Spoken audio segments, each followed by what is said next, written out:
Hello, everyone. Thanks for joining us today.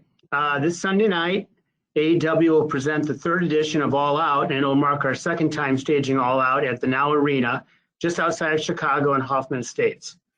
This will be an epic night of wrestling. We have the return of CM Punk, who will face off in the ring for the first time in 7 years against Darby Allen. There are 4 championship titles on the line. Chris Jericho will have his career on the line when he takes on MJF. And there's also a 21-woman casino battle royale and much more. So now for the next 45 minutes or so, let's turn this call over to AEW CEO, GM, and head of creative, Tony Khan, for some opening thoughts, and then we're going to open the lines for your questions. Tony? Hey, Jim. Thank you very much.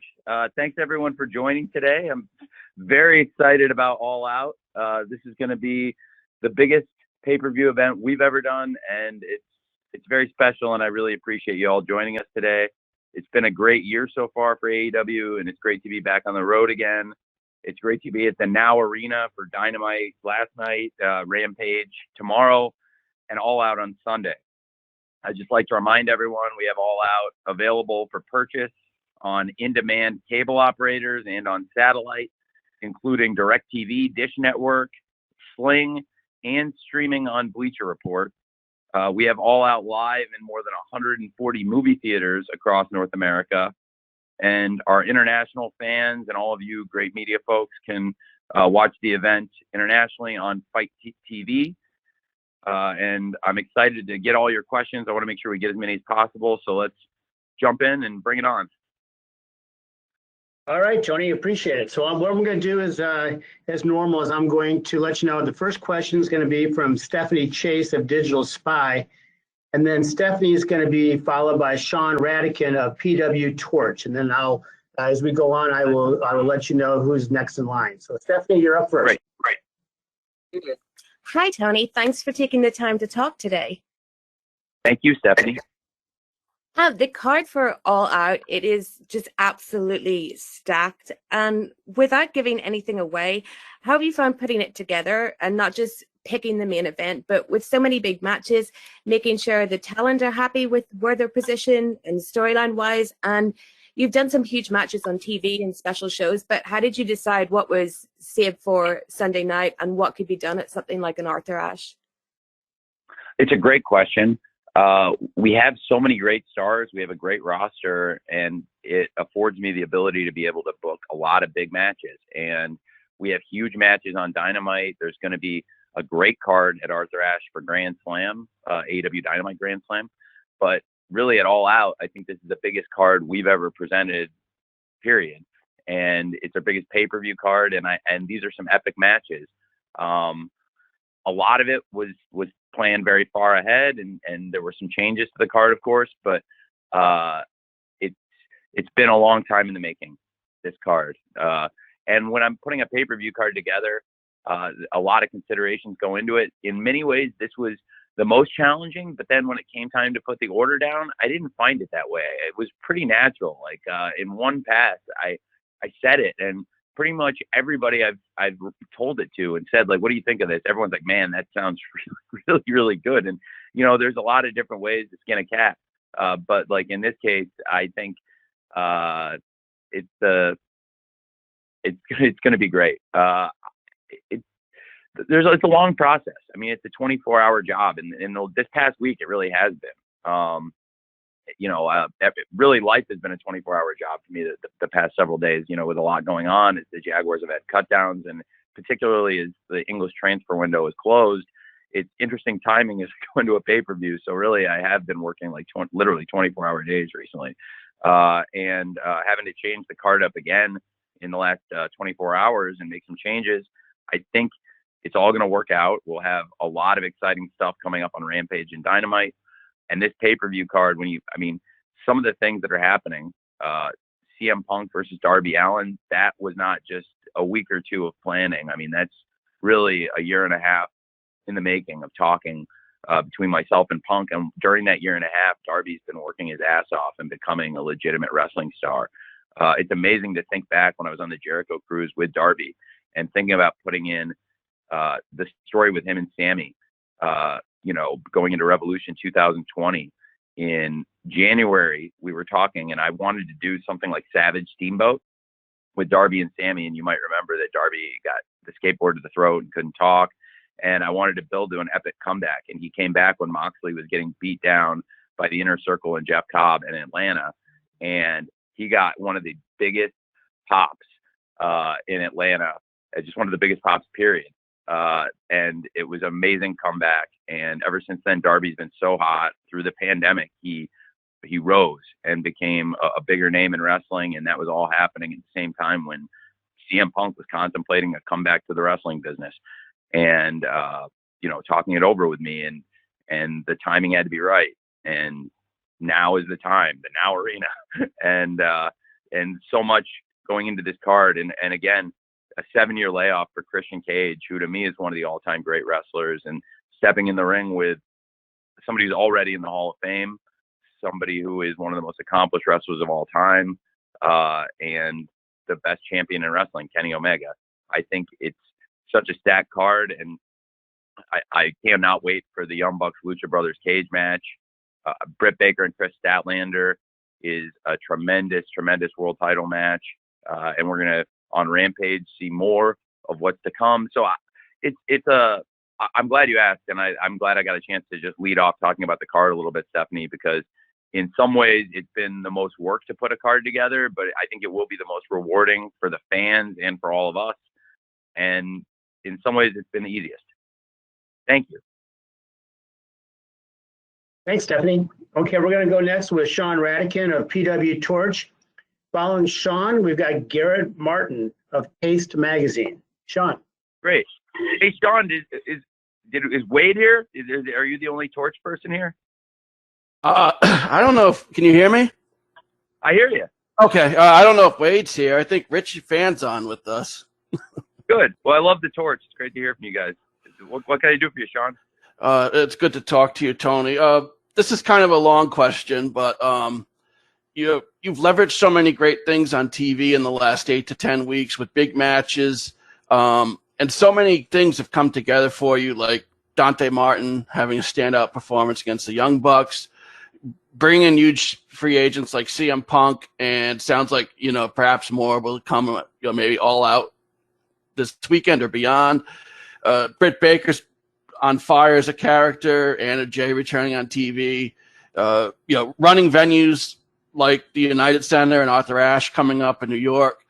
The question is, with so many things going so well and the way the roster's going and the addition of the big free agents, how do you capitalize and sustain, on that and sustain the momentum going forward? Do you see, as you're planning things ahead, do you see anyone breaking out similar to maybe Austin The Rock in the 90s and really taking this far for you? I don't want to compare different people. I think it can be apples and oranges trying to compare the current wrestlers to wrestlers of the past and the business of the past, because it's a very different business. And in many ways, it's a better business. And the business, some people will disingenuously point and say that the business was hotter in the past. But the fact is, right now, a wrestling company that's in prime position, and there's really two of us in the catbird seat, can make more money than any wrestling company ever made in the past. And I think it really goes to show, it's very impressive what Eric Bischoff did at WCW to raise the revenues to where they were grossing hundreds of millions of dollars before cable rights fees were accounting for hundreds of millions of dollars. So I do think, without comparing people from this era to people of the past era, there's a great way to keep our momentum going, Sean, and that is to keep delivering great pay-per-views, great dynamites, and great rampages, and keep those numbers high. And absolutely, live attendance is a great barometer. Live attendance, very important metric. Merchandising sales, very important. I've put a huge amount of money, 8 figures of my own money, into developing video games rather than paying outside developers and then giving them a piece of it so they own a percentage. I'd rather get that money. And so we've put our own money into development, and then we're going to recoup that money on the back end, and it's going to work out great. And that is a business project that it was a very viable business project. And I've done a lot of viable projects like that. And I think Dynamite has been a very viable project. I made a big investment into it, And I wasn't making a lot of money on Dynamite when we started. And I did it for a few months before TNT saw big value in it, and then put over $175 million over a 4-year period into it. And I think we need to continue doing what we're doing, and I'm frankly doing a kick-ass job of, which is delivering great ratings for their investment and pushing to where our rights fees grow. Rampage, we've just launched. That's more revenue to us. I think I can grow that brand the same way Dynamite grew, and really build Dynamite and Rampage up. And our pay-per-view franchises have grown every year, year over year. Double or Nothing 2020 was over 2019. 2021 was over 2020. Revolution was up from the year before. All Out, I can very confidently tell all of you, will be up for the 3rd straight year. And Full Gear was up from the year prior. And I very confidently, a few months out, I'm pretty sure Full Gear is going to do a lot even better than last year. So I'm going to continue to invest in the business, and then we'll see great returns. And, you know, that's for the fans. Like, I've been in the seat all of you are in, writing about wrestling, and I've been in the seat the fans are in, watching wrestling and loving it and having it be a huge part of your life. And we need to make wrestling a big part of people's lives again, where people get up in the morning, go to work, go to school, go, you know, it's summer, you know, go out and mess around in the summer, do what you're going to do, and come home at night knowing you want to watch wrestling on Wednesday night, Friday night, or the pay-per-view on the weekend. And I think that's the best way we can maintain the momentum. This is a lifestyle business for me. This has now become a big part of my lifestyle. And I still have the other things in my life. I still have the NFL in my life. I was with Jerry Jones. It's, you know, I had a really nice talk with Jerry Jones about AEW, which is funny because he's promoting another wrestling show next year. But I was visiting Jerry in Dallas this past weekend. And when the Jaguars played the Cowboys, and, you know, like I said, I put a lot of time. I put years of my life into running an English football team at Fulham, and now this is a huge part of my lifestyle. And it's also for the fans. I want it to be a big part of their lifestyle because I've been on the other side of it, and I know what it's like to go to work, to go to school, looking forward to watching wrestling all day. And I know that we've made that happen for people. And I've had people come up to me and tell me how this helped them through the pandemic, that we kept doing the shows. And it makes me very happy to hear that, you know. So, Sean, I think our best chance to maintain momentum is to just keep pushing forward, doing great shows, and building what we have. Thanks, Sean. So next up, we've got Garrett Martin from Paste Magazine. And Garrett will be followed by Joe Lanza, Voices of Wrestling. Garrett? Hey, Tony, thanks for talking. Quick question for you. Last week it came out that Universal would be the home of the Dark tapings going forward. How did that deal come together, and what makes Universal a good place for you guys to tape there? Well, it's a great question. Thanks, Garrett. So I, first of all, had worked with our live events director, Raphael Morphy, who'd had really good experiences there in the past.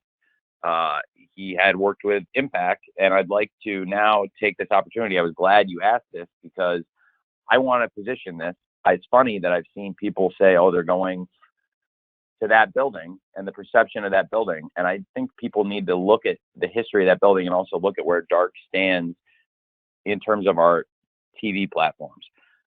It's not like I'm doing Dynamite there. It's not like I'm doing Rampage there. It's very different. And if we did, look, it's a great venue, okay, but it's not the plan anytime soon. You know, we're running very large arenas and have done great attendance for Dynamite and Rampage. It's a very different thing. So Dynamite and Rampage, those are the A shows. And Elevation and Dark are great shows. You'll see some huge, huge stars on those shows. In fact, you know, you see Darby Allen, John Moxley, Eddie Kingston, huge stars compete on those shows on a regular basis. Orange Cassidy, Thunder Rosa, and Nyla Rose. A lot of our top wrestlers compete on Elevation and Dark on a regular basis, but they also do so in terms of working with young wrestlers, developmental talent. We found a lot of people who are important wrestlers in AEW now through them working on Dark and Elevation. Red Velvet, The Acclaimed, the Varsity Blondes, Powerhouse Will Hobbs. All of these people are people that were losing matches on Dark, and then I, saw something in them. We saw something in them, and I ended up signing these people to contracts and have looked to push and utilize all those people because they all have great skills, but all of them came in, and even those tag teams were working separately, and I liked them, and I put them together. And so I think it gives opportunities to young talent, and to me, I position it like the show that was taped there before Impact, which was WCW Worldwide. And I like Impact, they've been very good to me, but I think it's a difference between how we're utilizing it and how they utilized it, even though they've had an amazing run there. But to me, it's more like what WCW used it as in terms of Worldwide being a show where they developed a lot of young talent. It's ironic, Chris Jericho, Chavo Guerrero, Dean Malenko, these are guys that work for me now in AEW. Those are some of the stars of Worldwide. And those guys in Universal Studios had some classic matches with some veterans,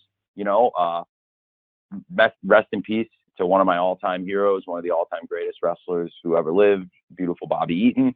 I've watched beautiful Bobby Eaton have great matches there, including with Chris Jericho, which we were just talking about recently at Universal Studios. So it's a great place for the veterans. It's a great place for the young wrestlers. We don't have to necessarily be doing CM Punk versus Darby Allen there. We don't have to be doing Kenny Omega versus Christian Cage or Britt Baker versus Chris Statlander.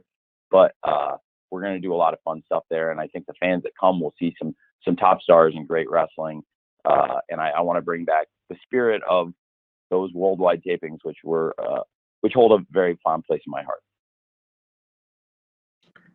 Thanks, Garrett.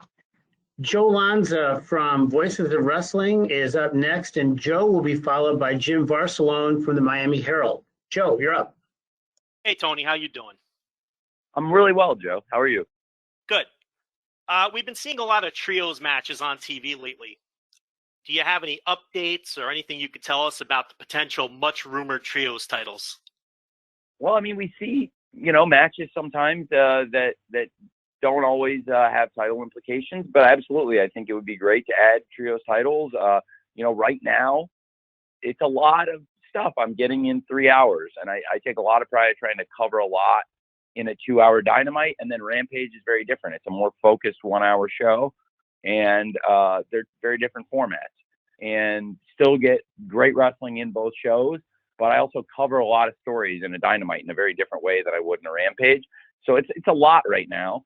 And, as we grow as a company, I do think there's definitely a place for that. And there's a place for championships to expand. I think right now we have great titles, and I have thoughts about other championships, including a trios championship, among others, and as we expand. So it's a great question. And we've had a lot of great trios matches. Absolutely. To be honest, if you think about it though, man, I bet I used to do more trios matches than I have been lately.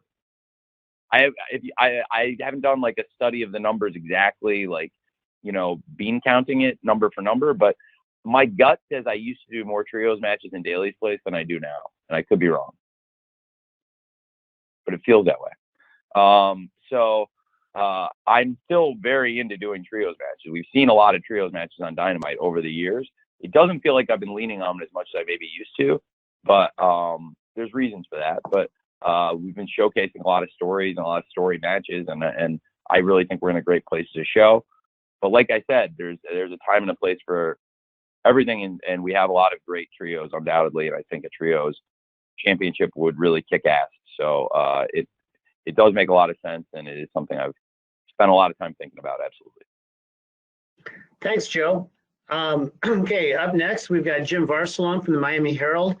Jim will be followed by Kenny McIntosh of Inside the Ropes. Jim, the floor is yours. Thank you, Tony, for doing this today. So interesting to me that in October, especially, Florida is such a big part of AEW. So much going on in Florida, whether we have the 2 Miami shows, and you also have the Orlando show, and you mentioned about Universal Studios Orlando doing the Dark and Dark Elevation and all. So my question has to do with the Jericho Cruise is also going out of Miami in October. And I'm curious if there's going to be any Rampage or Dynamite from the Jericho Cruise, And also with that said, will there be any AEW Dark and Dark Elevation matches, one or two, at some of the Dynamite and Rampage shows? Or is it strictly going to be at Universal totally? No. Well, we've been doing Dark and Elevation in the arenas, and what I've been doing to get kind of a rhythm in a week is if Dynamite is live, Dynamite's always live. I'm sorry. So Dynamite's pretty much always live. So then so we've been doing Elevation before Dynamite, and then now that we've also gotten to doing Rampage, when Rampage is live, I've been doing Dark. So this week we did Elevation last night with Dynamite, and tomorrow night we'll do Dark with Rampage. We will hit a point where I can't tape all the stuff together. So for the taping schedule, I'll continue doing Elevation before we go live with Dynamite as the pre-show matches, which is great. It really is great, and we warm the crowd up, and they get to see some of their favorites.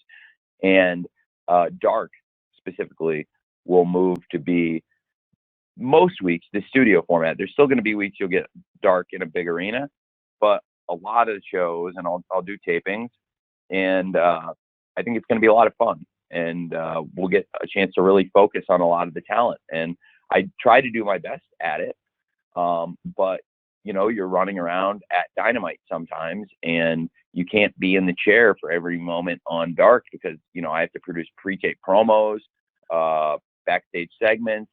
I might need to go to the truck, so it's good for myself and all the coaches to be able to focus and work with the talent, and really for me to be able to put in and really focus on their stories as the main focus of that taping, rather than being something we're doing before or after our live 2-hour Dynamite. That's our bread and butter, if that makes sense. And we are doing a lot of stuff in Florida, so it's a multi-pronged question you slipped in there, Jim. But it's a great question. With the Jericho Cruise, that we're going to be doing on Friday night, Rampage live, and then Saturday night we're also doing Dynamite live. And originally Chris had the cruise that weekend, and that's Chris's personal project, and I always wanted to help him with it and support it. And it's not an official AEW event, but Chris is a huge part of AEW. And so that is leaving that weekend, and we had a time shifting situation. Thankfully the playoffs are long over, and what happened in July when we got back on Wednesday nights consistently, we've done the best numbers in the history of the show since the show got back in its time slot. It's not going to be a long-term thing or anything. There's just 2 weeks in October where TNT Sports had conflicts. So we're doing the show live on Saturday night, which is fun. And it does conflict with Chris's cruise. So I have got Rampage on Friday night, and I have Dynamite on Saturday, and we're out Saturday, and some of the people for the cruise are not going to probably be at the Dynamite necessarily. But the flip side is I've also talked to Chris, and if the stories, or if we have injuries or whatever, if I have to take people, I'm not planning to. I really am going to do my best to make sure the people Chris advertises are there. But God forbid, if we had to get people for Dynamite, I would do it. But I also have every intent to help Chris, and I, have a pretty good reputation for loaning people out and being pretty honest and fair. And I think, like I've said, I think that's a spirit that has existed in the wrestling business, and maybe we got away from, but there used to be a lot of camaraderie in this business a long time ago. Look, it only goes so far, but to an extent, there's been a lot of camaraderie. So that's kind of where I'm at with it. And in the case of Chris, there is a lot of camaraderie, and I just, I think it's going to be a cool event. I think there may be some Dark and Elevation on there, but no, Dynamite and Rampage will all be doing live on those shows in Miami, and then like you said, in Orlando. It's a lot of exciting stuff in Florida. Florida's been very good to AEW, supporting us through the pandemic. And I want to be good to Florida. I'm back home where I grew up in Illinois this week, but I also have lived in Florida, and that's home to me too. So I like doing a lot of shows there. Thanks, Jim. Kenny McIntosh from Inside the Ropes is next, and then I'm going to take a couple write-in questions after that. So, Kenny, you're up.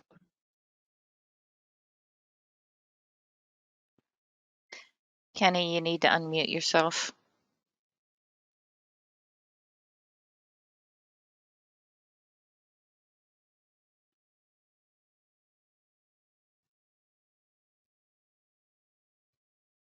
Kenny, you there, buddy?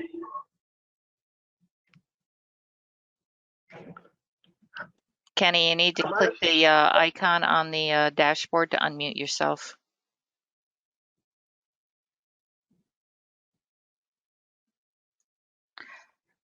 All right, Jim, we can't get him undone.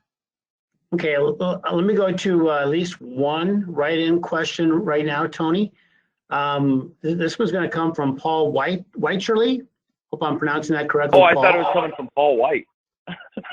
No, I think he's in the queue though. No, I'm just kidding. So Paul Whitcherly from Paisley Radio has this question for you, Tony. With the huge success so far for AEW, are you as a company ahead of the goals and targets you set when you started? Very much so. Very much so. I was hoping to get a big contract extension to make Dynamite very sustainable, long-term show that was going to have a lot of security and bring in a lot of revenue. And we did that faster than I think anyone could have anticipated, getting an extension less than 4 months after we were on the air. And, you know, the way things have followed, the difficult circumstances we've gone through, we've come out of it for the better. And now the company's at an all-time high for ratings. We're about to do our biggest pay-per-view. I expect us to have great success, but absolutely some things have fallen into place faster than I ever would have expected. And I think it's to the benefit of certainly all of us, and I think of the wrestling fans. And I hope, you know, you folks in the media have seen an uptick too. It seems like there is more interest in wrestling, and I hope it's working out for all of you, because we don't, you know, it's great for the fans and it's really great for us as a company, but I know it can be some benefit to all of you too if more people are interested in wrestling. And I think it's a win-win-win for all of us. Thanks, Tony. I'm going to do another write-in question right now. And then on deck will be Niger Chambers from Big Gold Belt Media. Well, right now, Tony, we've got a question from Max Everett of Vendetta Sports Media. Are there plans for AEW to bring its weekly shows out west in 22? And similarly, are there plans for AEW to explore international venues such as the United Kingdom, Japan, or Mexico in the future for weekly TV? Yeah, it's a great question. I am planning to expand into doing some international work next year. I think it would make a lot of sense. As I mentioned this past weekend, I don't want to put an exact timetable on it, but I do think it would make a lot of sense for AEW to come to Craven Cottage and for Craven Cottage to be a home to AEW wrestling in the UK. I think I am very confident we will be coming out west next year. I would like for Double or Nothing to return to where it all began for AEW, to Las Vegas. And I think we are going to do that, hopefully. And obviously, we all know, and from 2020 and 2021, plans can change and things are out of our control. But that is the goal, and come out to Vegas and then hopefully do some other shows out west. I think it would be great. Thanks, Tony. Okay, coming up next is Niger Chambers from Big Gold Belt Media. Following Niger will be Adi Kafir from Ego TV in Israel. Niger. What's going on, Tony? Can you hear me? Hello? Hi, Niger. All right. Sorry about that.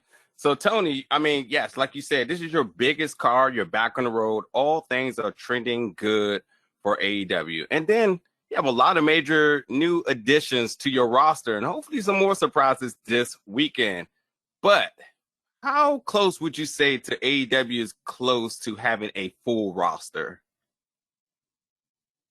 I don't think there's any such thing as a full roster, Niger. I think like my experiences in football, both in the NFL and in England and with AEW, you're constantly looking to evolve the roster. It's got to be constantly changing. And one of the benefits we have with AEW as opposed to the NFL or English football is I'm not really capped by a roster size or a salary cap.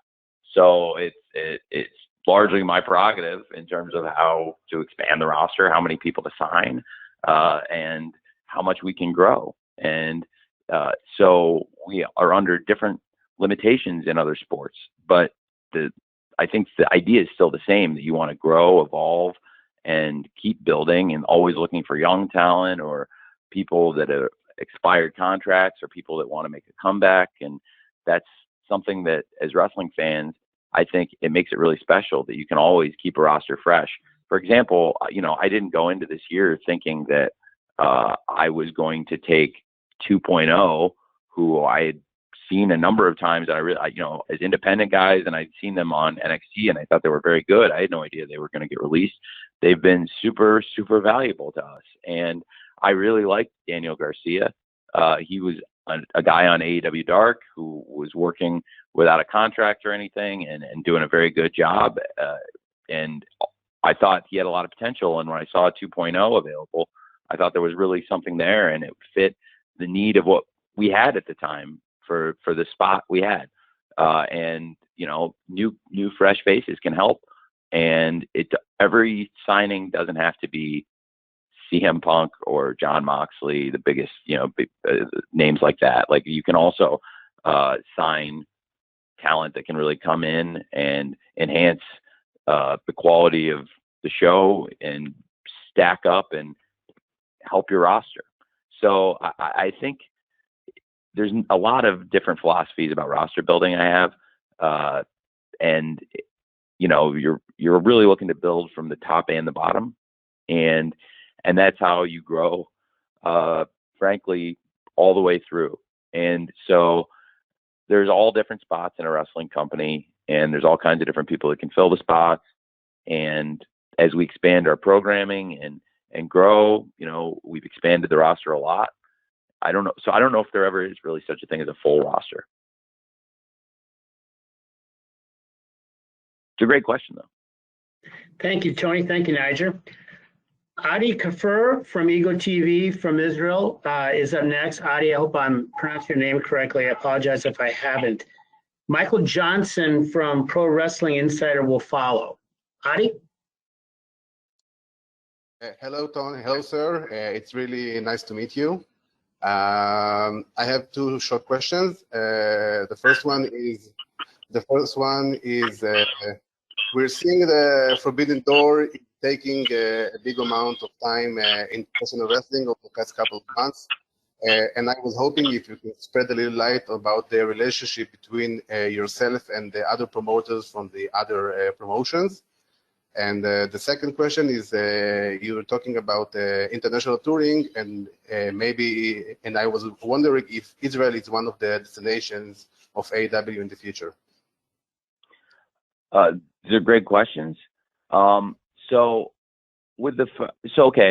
I am not sure when we would tour there, but absolutely, it's an attractive destination for wrestling, and I know it would be a great place to tour. Would be Israel. I'm not sure when we would make it out there, but travel has obviously been more difficult these past couple of years. It's definitely a great home for wrestling, and I was always amazed. I didn't know until really studying wrestling history that world-class championship wrestling had really caught on in Israel and caught fire there, and I thought that was really interesting.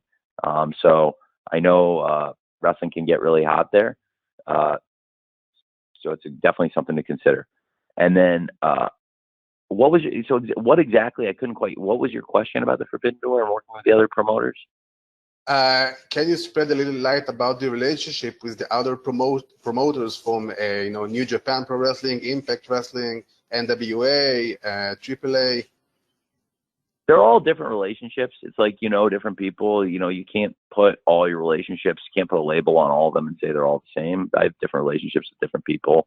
I think those are all good relationships I have, but they're all unique. You know, I have a relationship with Billy at the NWA, and with Conan and Dorian with AAA, and with Scott and Ed and those Impact folks, and with New Japan Pro Wrestling. You know, dealing with Ghetto and the American office, Rocky Romero, who I really, really, really like a lot. And so I think that they're all different relationships, but I like working with the different promoters and the different companies. I think it's good for the fans, and we've been able to put on some matches and have some titles defended that people didn't think they were going to get to see. And I think it's been great exposure, frankly, for those companies. And I've also done a lot of favors in the last couple of years, and someday maybe they'll pay off. They might not, but you never know. But it's good karma for AEW. Thank you very much, Adi and Tony. Michael Johnson from Pro Wrestling Insider is next. I will follow Michael with a write-in question. Michael. Hello, can you guys hear me? Yep. Hey. Hey, Tony. I wanted to ask you about the CM Punk relationship. A lot of people have asked about what it's like getting him to come to the company. I'm curious, after 2 years of working and heading AEW and building relationships with the Elite and Cody and everybody else, what has it been like collaborating with Punk on a creative level to figure out what's the right way to have him enter the superhighway that is this company, the right storyline, the right match, the right opponents? Because he's always been someone who said, okay, but what are we going to do next? So I'm sure those conversations are happening, but what has it been like collaborating with him and figuring out what's the best way to get the most out of CM Punk for AEW beyond just this initial honeymoon time? We're having a great time. I had a great time with him last night in the trailer, putting stuff together. I've had a great time with him this whole run, you know, going out to dinner and trying to figure out ideas, coming up with the first dance, this match with Darby Allen. He's great. He has a great mind, and he's a fun, cool guy. And I think he's got really interesting ideas, and I collaborate with a lot of different people about stuff, you know, whether it's the Young Bucks or Kenny or Cody or Chris Jericho and all of their individual stuff, you know, whether it's with Matt and Nick or with Kenny and him stealing my damn keys when we're talking, or, you know, Code or with Jericho and all of his stuff, with Mox, and, you know, numerous people, Orange Cassidy, Darby himself, Britt Baker, and a lot of other people that I get with on a regular basis. I mean, you know, pretty much anything on TV, I'm going to come in and talk to the people, and you know, have put a lot of thought into it before it goes on TV. So yeah, you know, it's in some ways it's amazing because it's him, but it's like he's amazing, and I would compare it to another all-time legendary wrestler, which is Sting, which is I really enjoy sitting with Sting. And I think now Sting, originally he came in pretty tentative, and I think I took the heat for some of it because, like, people thought, well, you know, the way I was using Sting, but I think it was about pacing. And Sting now is starting to get more physically involved, and I think honestly, like, Sting as the way his character has evolved in AEW is really cool. And it wouldn't have made sense to him or for us for him to come in and do as much physical stuff as he did. We really had to ease into it and get comfortable. And he's very comfortable. He's in amazing shape, and he's doing safe stuff and having the time of his life. And I think now with Punk, it's been really, really cool collaborating with him. And honestly, he's got a really great wrestling mind, and he's brought so much to the table already. He's had great ideas, and he's a really good person to collaborate with. I think before he got here, I've seen him. I think I won't. It'd be too easy. But I will just say this. I think I don't really understand some of the things he was asked to do before he left wrestling. I don't think some of the stuff he was asked to do before he left wrestling made sense. And I told him, if I ever ask you to do something that doesn't make sense, it's not coming from a malicious place. Like, if something doesn't make sense for you, tell me and let's talk about it. And that's generally how I am with everyone. If somebody doesn't like something, I'm not trying to put stuff in that doesn't make sense. Not one person, including Mr. Punk, including everybody on the roster, has creative control. It's not like WCW, and I think that is one of the issues with WCW is when you have a person who has creative control in their contract who can hold up the show. I don't know how you can get through TV doing that. I can't imagine if I had to deal with that. But what I do have is a lot of people I want to sit down and talk to and hear what they have to say. Just because nobody has a contractual right to tell me you can't make me do that, you can't put me in that match or whatever, doesn't mean that I want to put people in bad situations or do things that don't make sense to them or for their career or for the fans. So I like him a lot. He's got a really good mind. He's been great to me. And it's been really good for the fans so far. The excitement is off the charts, and we're just getting started. And I'm really looking forward to working with him. And I think, it's really exciting. And, when Moxley came in, I think people had tried to do a number on him as a person a little bit. And he's one of my favorite people in the world. He's one of the easiest people to collaborate with. He's a genius. He's got a great mind. He's writing a book right now that when people read it, I think it's the best wrestling book in a really long time because he wrote it by hand. You'll definitely be able to tell he wrote it by hand. And it's him. It's like him doing a promo. And I just think he's been amazing to collaborate with. And people had said through the grapevine, you hear rumors that a guy is difficult or whatever. Well, it couldn't be more the opposite of the case. He's strong-willed. He has ideas, but he also brings so much to the table, and he's a really good person and great to work with. And that's true of both guys. So I really like, of course, like I said, I've really enjoyed working these past couple of years with John, and now, building a relationship over a year, talking, and now really being together every week. I really like CM Punk. Thanks, Tony.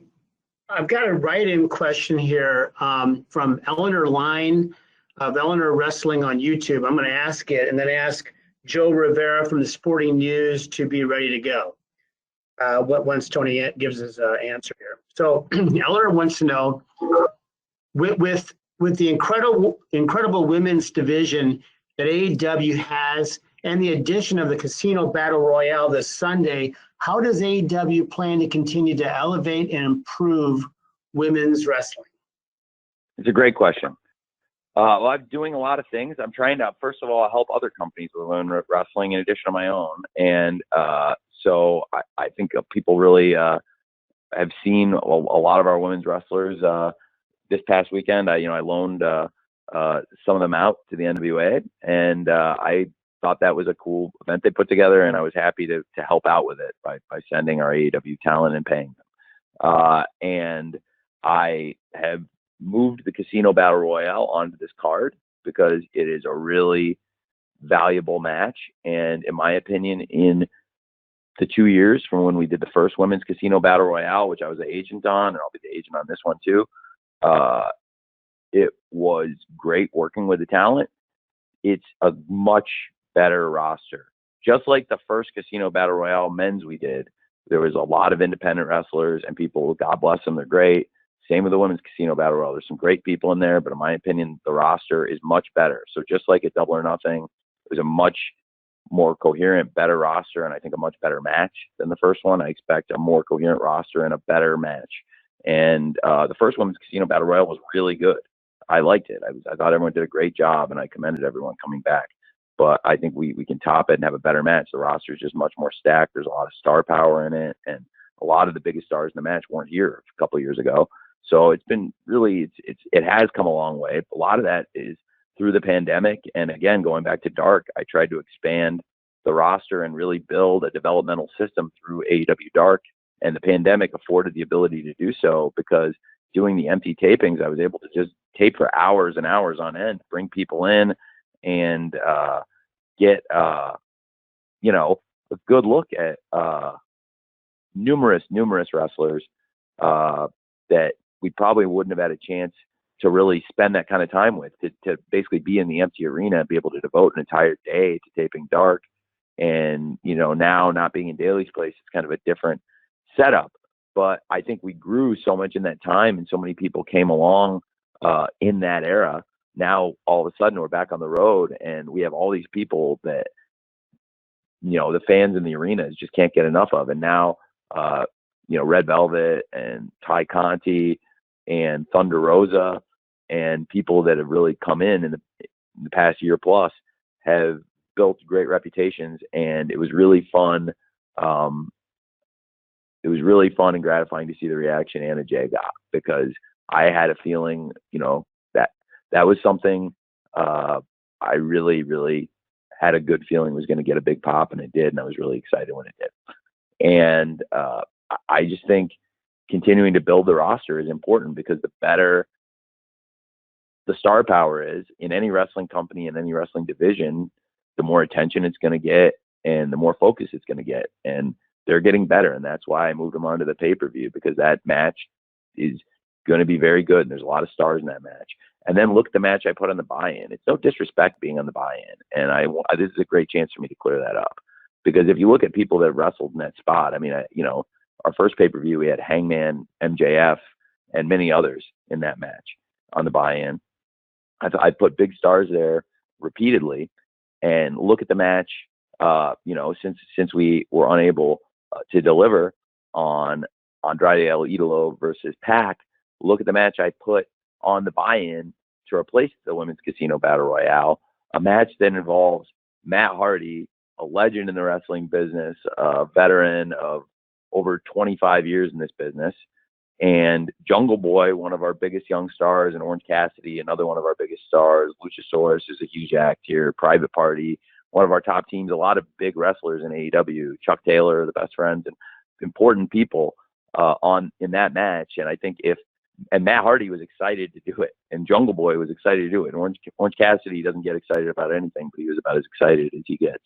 So, you know, it's a great spot. And I think they, you know, for them to move on and do that match, they were very happy to take that spot on. So if anybody's going to have like a negative perception or say like, which I see people say all the time, it's kind of crazy because that match is really important. It drives a lot of viewership, and it has a ton of eyeballs on it. It's an advertisement for the pay-per-view, and it's a big statement of confidence in the people that are in it, because you're really relying on them to do something good that's going to sell this pay-per-view. But it's gotten a perception that the pre-show match, the buy-in match, that it's not important. And I mean, when I was a kid and I saw Stone Cold Steve Austin in a pre-show match, and so I don't know how it got to be like that, and I'm not sure why people think that. But anyway, I do think the Casino Battle Royale will be excellent. I think another thing that's really enhanced the quality of the division, in addition to the talent we brought in, is people that have been here from the beginning getting a lot better. Penelope Ford turned in a tremendous performance last night on Dynamite. She had a tremendous performance against Thunder Rosa. She's wrestling her ass off. And then Nyla Rose has been a consistent force from day one, still great. But, you know, we've seen a huge improvement to me in Penelope. And then on top, you've got Dr. Britt Baker, who is one of the most improved wrestlers in the world over the past couple of years, maybe the most improved. She was voted by the fans the most improved wrestler in the world. And he's a great world champion and a headline star in any company, in any era. So, you know, I do think with her star power, it's also helped. And I've tried to build a more diverse division and bring a lot of new stars in. And I just think all of those things combined, and Kenny Omega's got a great eye for talent. He's scouted a lot of great people. And I really, you know, despite on-screen clashing with him a lot, I spend a ton of time with him and really enjoy that. And I think he has a great eye for talent, and he scouted some great people. And I really value also his eye for great Joshi talent. And I think Rio and Shida have been great champions for us. Emi Sakura and Yuka Sakazaki have come in and done really well for us. And we'll see Sakura again back in the Women's Casino Battle Royale, along with Shida. And I was going to save it for Rampage, but I might as well just do it now. Riho is also going to be in the Women's Casino Battle Royale. And I think I have something pretty fun planned for maybe a surprise too. So it's going to be a good time. And I just really think really by building stars, that's the way we can keep advancing it, because wrestling is a star-driven business. And Britt Baker versus Thunder Rosa was such a success as a main event because put a lot of time into it, and they're both stars, and it felt like a program between two stars. And when they had their match at Beach Break and the story continued on through the St. Patrick's Day Slam and the Lights Out match, we really built the anticipation. That was not a main event that you just threw in because you needed a main event or you wanted to put something in the main event. And there's times where, you're struggling with a card. There could be injuries, travel issues. And, there's weeks where I've had to say to myself, I've had to move something in there and kind of give it a shove. And this was something that belonged in the main event. And, it was a credit to their work and to the star power I think the division is building. And there are many other people that are coming in and doing exciting things. I think Jade has a world of potential and is doing great. So, really just going to keep working on it. And I'm looking forward to Britt versus Statlander and looking forward to the Women's Casino Battle Royale and the pay-per-view. Thanks for the question, Eleanor. So we've got a hard stop in about 2 or 3 minutes. That renders Joe Rivera as our last question of the day. Joe, if you're good to go, you're up. Yeah, hi, Tony. I hope you're doing well. My question's about the TNT Championship. Now, mid-card championships can be very tricky to book, and it can take That's not a long mid-card time. championship. I'm Okay. going to stop you right there. It's not a mid-card Okay. championship. The only people that have held the belt are Cody, Brody Lee, rest in peace, Darby Allen, and Miro. So I don't consider it, I'm not booking it like a mid-card championship. I'm looking at it as like a top title that stars hold. So I will take exception right off the bat. But Okay, that's totally fair. But how impressive is it to you to see how each champion has elevated the title, and how important is having that title with so much respect and so much prestige early on? Well, you got me back with the second half of your question. Okay, I'm back with you. So that is the key to the championship, is that none of the champions have been a stretch. In thermodynamics, heat is passed from a warmer body to a cooler body. If you have a hot belt and you take a cold wrestler and you say, I can heat this guy up by putting the belt on him, the problem with that is that you cool off the belt.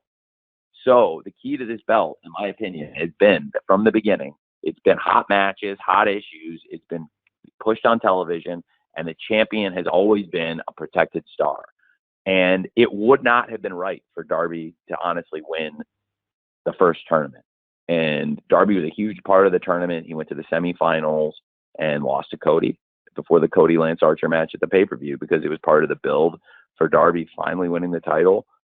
Cody and Darby had a classic match at Full Gear, which is a great pay-per-view. And even though we were only at 25% capacity, I thought it was one of the best wrestling shows anyone did all year, period. And really for me, I just think it wouldn't have made sense where he was at that point. He had to get red hot for it to be the right time for him. And same for Brody and Miro. Those are huge stars. And neither of them came in and won the TNT title their first week. They really built up and built steam and solidified their place in the fans' eyes. So I think the belt has been very protected, and that's why it is not a mid-card championship. And I never intend for the TNT title to ever become a mid-card championship. It's really near and dear to my heart. And so I think protecting the title is really the key thing. And when you look at other quote-unquote mid-card championships, that's how they became mid-card championships. You know, there's other belts in wrestling, and I think we all know the one I'm talking about, that used to be really protected, that used to mean something really important, and it's been batted around, it's been retired, it's been brought back. Well, what does it even mean anymore? and I never will let this be that. Thanks, Tony, and thanks for the question, Joe. And unfortunately, we're out of our time for this afternoon. So per our custom, we'll be distributing an audio recording shortly, and we look forward to seeing many of you in person at All Out. So wherever you may be over the Labor Day holiday, on behalf of the entire All Elite Wrestling family and Tony Khan, thank you for your time today, Tony. We thank you for your interest and support, and hope all of you have a safe and fun 3-day All Out weekend. Thank you. Thanks.